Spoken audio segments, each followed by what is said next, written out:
Good morning, good morning, good morning, good morning. Good morning, I mean. Today is Friday. Yes. Biyernes po ngayon. Medyo excited like other people, like uh, everyone na pagdating ng Biyernes excited. Excited, hindi excited na magtrabaho kundi excited na maagang matapos ang trabaho at makauwi ng bahay. Maraming project. Iba, maraming plano ng weekend. At meron naman ako mga kilala, every day is excited to go home early, but me, the reason why I'm excited, because tomorrow we have a family uh, bonding again. It's adventure. We call it uh, uh, 4x4 snow wheeling adventure. Yan. Kaya medyo excited tayo. Bago lang tayo dito sa pagpo four wheel. Adventure na to. The reason why I get into this kind of uh, adventure is because of my único hijo. My only son. Medyo nakahiligan niyang mag snow wheeling at ito ang naging daan para magkaroon kami ng bonding. Medyo masaya, hindi medyo lang, masaya. I'm very happy na lagi ko siyang kasama and ngayon medyo nagkakaroon kami ng konting, madalas na kwentuhan, masayang nagkakasama-sama. Yun lang naman ang kaligayahan ko ngayon, yung makasama ko ang aking pamilya at ang aking mga apo. Yun nga, ang naging daan is yung aking apo na panganay nagkahilig dun sa hilig ng kanyang daddy at lagi akong siyang naging daan na kami magkaroon ng ganitong pagsasama-sama. Medyo nung una para bang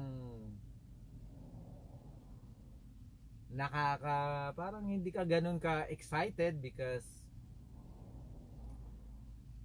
4x4 four wheeling, bakit naman ako magpapakahirap pa na umakyat? Para bang feeling ko boring pero masaya pala.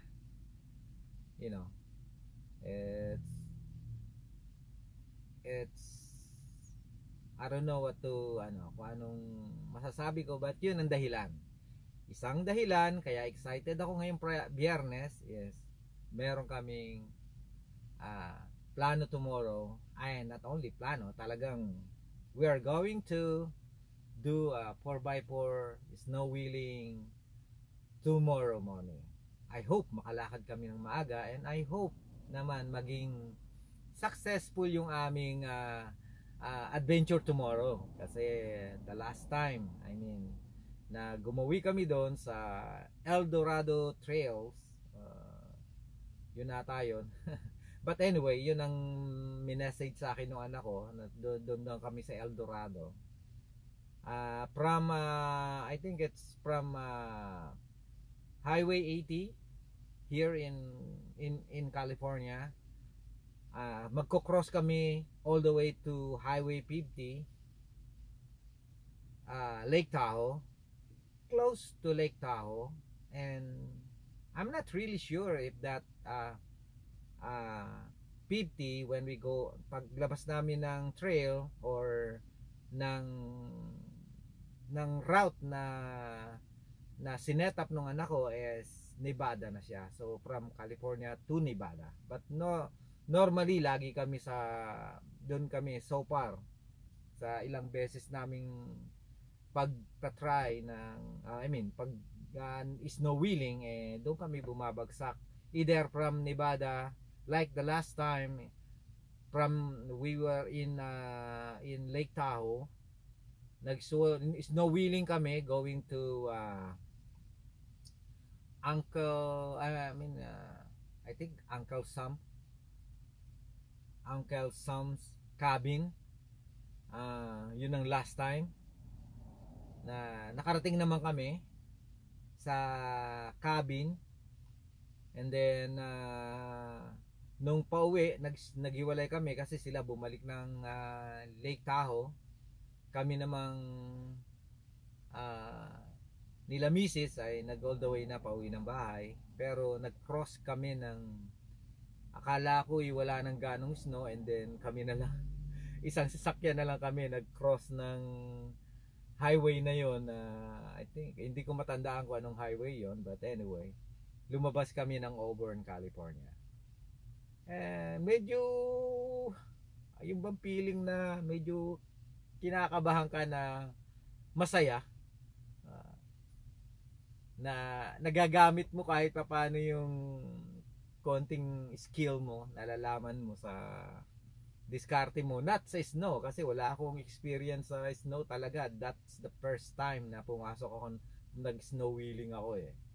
Ang talagang experience ko noon sa Pilipinas is putik. Ika nga, kumocross ka ng putik, yun ang experience natin, not snow. Snow is totally different from putik.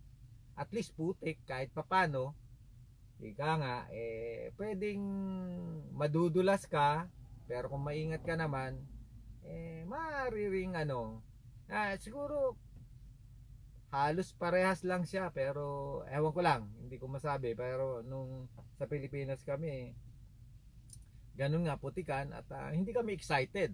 Ayaw namin ng putikan, ayaw namin ng umuulan nung time na yon, kasi hindi naman ako nag-snow wheeling, kundi na sometimes nagko-cross ka ng mga putikan because yung area na pupuntahan mo is maputik. Ika nga, lalo na pagka jeepney driver tayo sa Pilipinas, naarkila sa ibang probinsya, at yung pupuntahan nyo nataon na umuulan, tag-ulan, yung pupuntahan nyo ay putikan.